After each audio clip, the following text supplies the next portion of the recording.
What do you think prevented like that group, y'all core group, from y'all didn't get a championship in Chicago? What do you think prevented that? I know y'all. I mean, obviously competition and all that type of stuff, but from an internal standpoint, there was a guy by the name of LeBron James. I don't know if you ever heard. Yeah, of him. I've heard of him. Yeah, man. Yeah, he was a bad. He was in the East, at the time. But we were probably the team that had a shot, to get him. So when he went to Miami, to go with D Wade and Chris Bosh, it was like everybody was like, man, this goofy ass. Like, why are you going to play with another top? So the whole country was like, yo, Miami, like but we were the team that really had a shot to beat them. You know what I mean? So we lose in the semis in the Eastern Conference Finals, and the game's tight. But we were young as hell. We're like, all right, our run's gonna be like 10 years. You know what I mean? And then the next year, we're ready. We add in some Rip Hamilton. We add in some beasts over there, bro. And too. And then Pooh gets hurt, and I'm not gonna lie, it's still not easy to talk about that.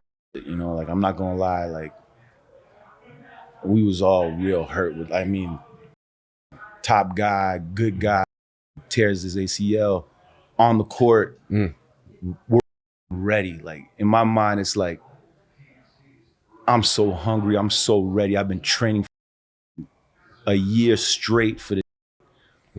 You squat different when you have a championship on your mind. You know what I mean? It's a different squat. It's a different training, all that. So we were game 1, playoff start. I think we're winning by 25. 3 minutes left. He's in the game. Blows out his knee. And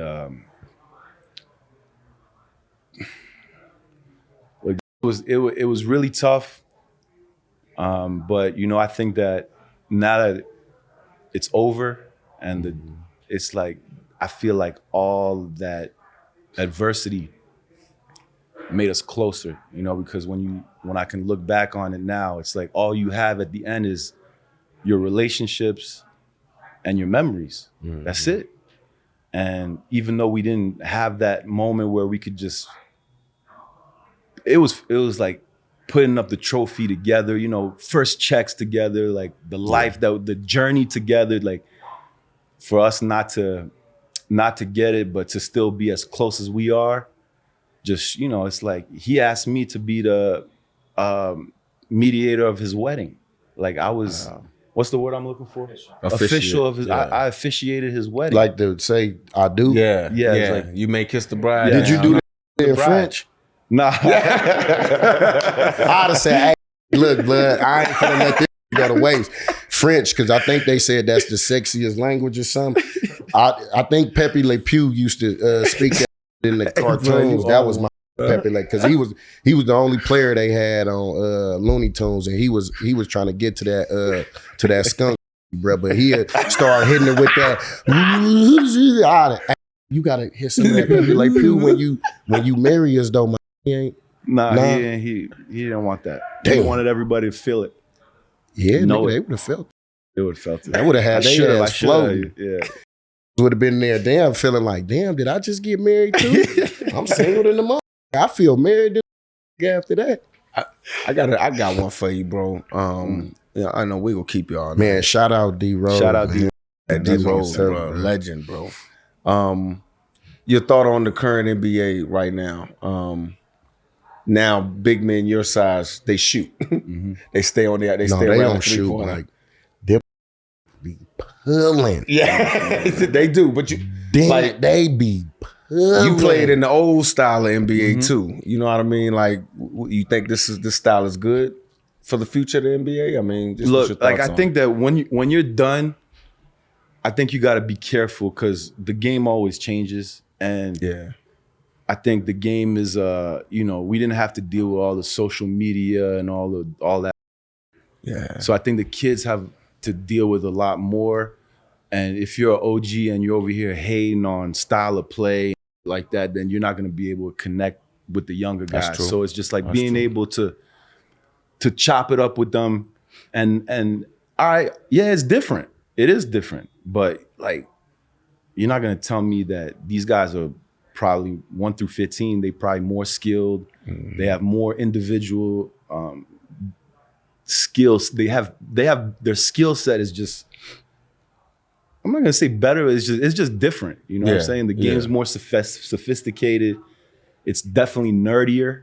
You What know, you mean by that? like it's all stats and people who really don't know the game telling you like where you like. It's just like that's not really me. But at the same time, just because it's not my style doesn't mean that it's wrong. You know what I'm saying? I'm more into being able to talk to the shorties, talk to the young guys, and be able to give them some knowledge. If I'm over here coming up on platforms and talking about That's true. the game, so I'm always really careful with that part. So with you saying that though, what is it? Basketball Without Borders. So I got hooked up with my boy Bruno Joakim, who played tackle for us.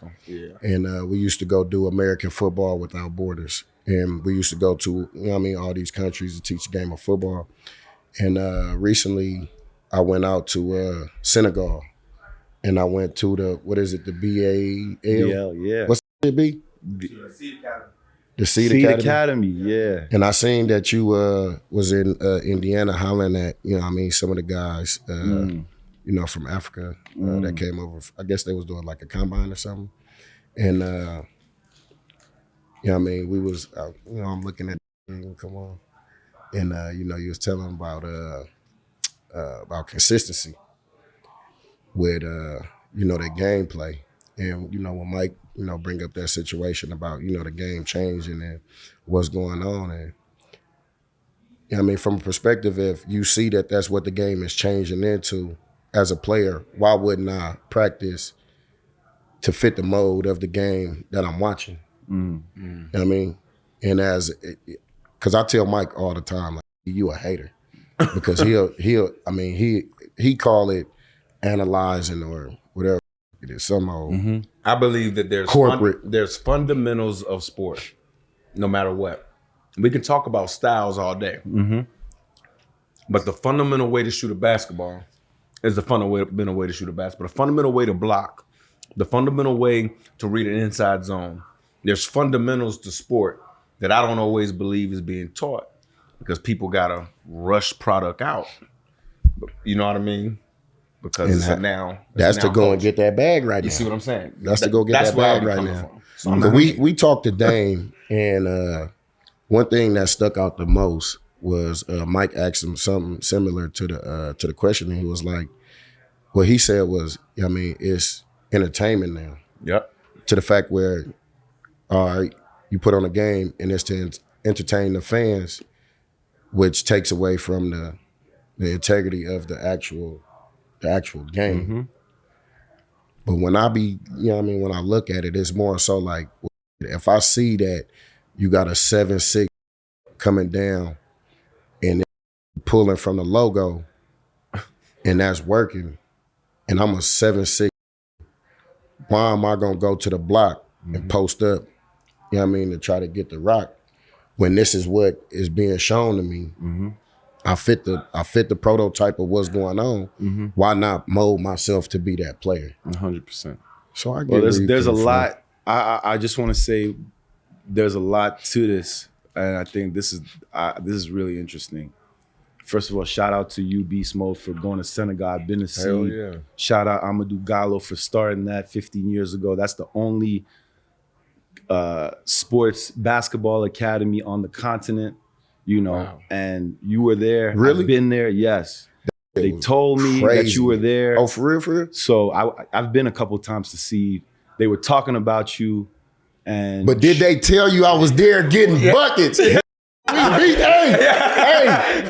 look, I'm really bad at, look, I wasn't going to get into it. My nigga B over there, bro. Me, B, who else?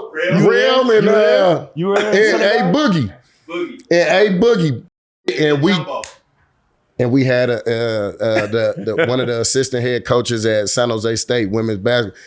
And we ran, you feel me, half court.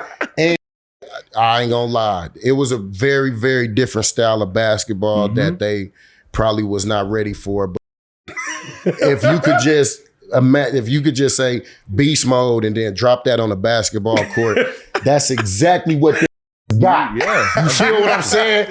Hey, set the pitch. And don't come up here thinking you finna set a screen on me. I'm running through Because that. I gave them rules, bruh. I said, we playing ball. And they looking at me like, what is he talking about? I said, oh, it just means that there's no fouls. What you mean no fouls? Like, you can't call a foul. You 6'20", I'm 5 foot nothing. You can't call a foul on me. Anybody else, cause my cousin who played, you know what I mean, B is a hooper and a shooter, Jumbo college athlete. My A Boogie played with me in Buffalo, linebacker. Yeah. So y'all can't call fouls on us. You know what I mean? I'm running through everything. No hesitation. Bow! Get your mark ass up. What's happening? We on that. We on all that. I love it. Now, I probably only had like 2 points. I Bro, had a lot of about a million steals. Hey, they couldn't call no foul. What? The Get Got podcast is presented by Prize Pick, America's #1 daily fantasy sports app with over 10 M's active members. It's playoff time, baby. It's now or never. Don't miss out on the last few weeks of football action with Prize Picks, the best place to win cash while watching the playoffs. Make your playoffs memorable with Prize Picks, the best place to get real money action while watching your favorite sports. Prize Picks invites the flex play, which means you can still cash out if your lineup isn't perfect. You can even double your money, even if one of your picks doesn't hit. Download the Prize Pick app today and use code GETGOT and get $50 instantly when you play $5. That's code GETGOT on Prize Picks to get $50 instantly when you play $5. You don't even need to win to receive the $50 bonus. It's guaranteed. Prize Picks, run your game. Mike, you know what I wish we had back when we was playing, blood? No, tell me more, money. Some of this shit right here. You know, after the game, after you out there doing your thing, bro, you know, you get a little bit musty. So, you know what I mean? I would have loved to just, because it's convenient, you feel me? Yeah. Money, you did smell a little bit like some ass back then. Now you got Dove Men Plus Care, whole body deal for when we do the podcast. You smelling fresh. So look, man, I ain't gonna hold you though, man. This helped with me, you know what I mean, when I got a little bit of sweaty armpits, you feel me though? And then I could take it there if I need to go there, or I could spray that thing anywhere, you feel me? I no longer have to worry about sweating and smelling as I watch my guy Josh Allen. We call him the bazooka. Bills Mafia stand all the way up, run the ball. I'm feeling good in my Dove whole body deal. This long lasting 72-hour odor protection and the spray goes on instantly dry. Whether it's your pits, your privates, your stinking ass feet, it got you. Discover whole body freshness and care with Dove Men's Plus Care whole body deal. Get everywhere care, even down there. Find it at Walmart today.